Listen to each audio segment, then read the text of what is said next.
Jubilito TV Official. Alright. Inyo, what's up mga kabagis? This is Jubilito TV Official at eto na naman pumuli ang isang edisyon ng ating reaction video mga kalingap at kabagis, no? Pero bago po lahat, mega love shoutout po muna kay Kuya Val Santos Matubang, kay Ate Edna Vlogs, Kalingap Rab, Roelop Malalag, Kalingap Netizens, Kalingap Subscribers, Kalingap Supporters at ang ating po mga Kalingap Partners. Mega love shoutout po sa inyong lahat. So ito na mga kalingap at kabagis, no? Bilang alinsunod po muli sa panawagan ni Kuya Val Santos Matubang regarding po sa pagpopromote ng mga kalingap partners po natin na mabababa pa po ang kanilang mga numbers of subscribers, ay syempre po muli po gagawa po tayo ng reaction video sa isa sa mga napili po nating kalingap partners na medyo may kaliitan pa po ang kanilang mga subscribers. So ang sistemang gagawin ko po mga kalingap at kabagis, no, isang buong linggo ko pong ipopromote, gagawa ng reaction video ito pong kalingap partners na ito mga kalingap at kabagis, no. Hindi lamang po pasingit gagawan po talaga natin siya ng reaction video sa kanyang mga ginagawang video upload at doon po kasama na rin po syempre yung pagpopromote po sa kanyang YouTube channel. Hindi po yung hindi po ang sistema natin ngayon ibang kalingap partners, bukas iba naman po muli. Para po ma-refresh at ma-remind po sa ating mga kalingap viewers ang ating ipopromote, isang buong linggo po natin siyang ipopromote at gagawan po ng reaction videos. Yan, mga kalingap at kabagis. Para po naman na wala pong masabi ang ating mga kalingap netizens na si Jubilito TV Official ay laging mga viral lamang po ang kino-content. Although, medyo aminado po tayo sa part na iyan, pero mga kalingap at kabagis, kung papasyalan nyo po ang ating YouTube channel at titignan nyo po ang ating mga video upload, ay sa kahit papaanong paraan naman po mga kalingap at kabagis ay nakapag-promote na po tayo ng mga ibang kalingap partners. Nandyan si Kuya Kenz, nandyan po si J. Morillo Vlogs at yung mga iba pa pong mga kalingap partners po natin na medyo may kababaan po ang kanilang mga number of subscribers. At for this week mga kalingap at kabagis, no, simulan po natin ang pagpopromote at paggawa po ng reaction video kay Kuya Kenz, na as of now mga kalingap at kabagis ay meron pong 12,800 plus subscribers. So medyo malaki-laki na, pero mga kalingap at kabagis, no, isang linggo Kuya Kenz, mananawa ka sa reaction video ko.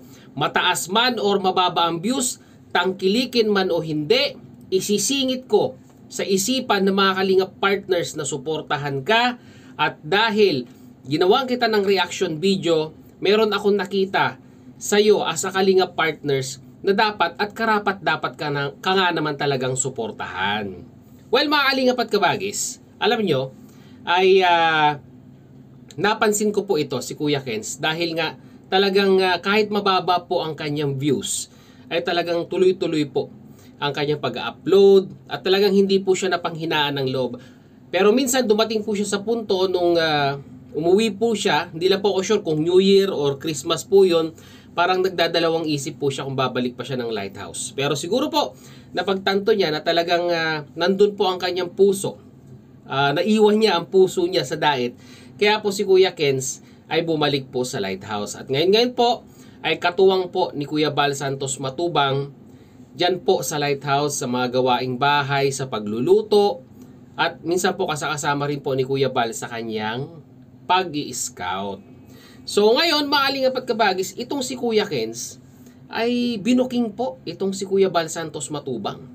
Dahil di umano kay Kuya Kenz, ito pala ang ginagawa ni Kuya Val Santos Matubang pag dumarating galing sa pag-i-scout or galing sa pagtulong. Ito po ang kanyang unang ginagawa pagdating po sa kanilang bahay. Ano po kaya ito mga kalingap at kabagis? Ito po, panoorin po natin. Naman po mga kalingap po, yan ito na miming na to. Ito po yung unang dinadampot ni Kuya kapag dumarating po dito sa Lighthouse. Ayan. Mahal na mahal po yan ni Kuya Val. Yung pusa na po yan mga kalingap.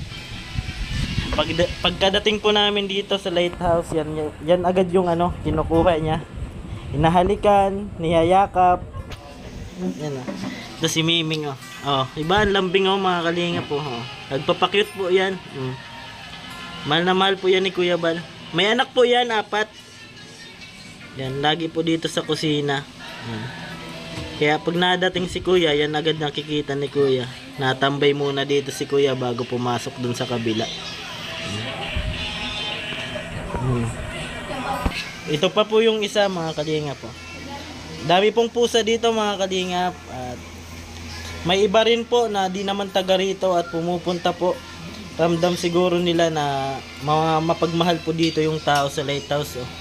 Ito pa po yung iba, mga kalingap po. Ito po. Yan. Itong aso na to. Yan. Itong aso na po ito, mga kalingap.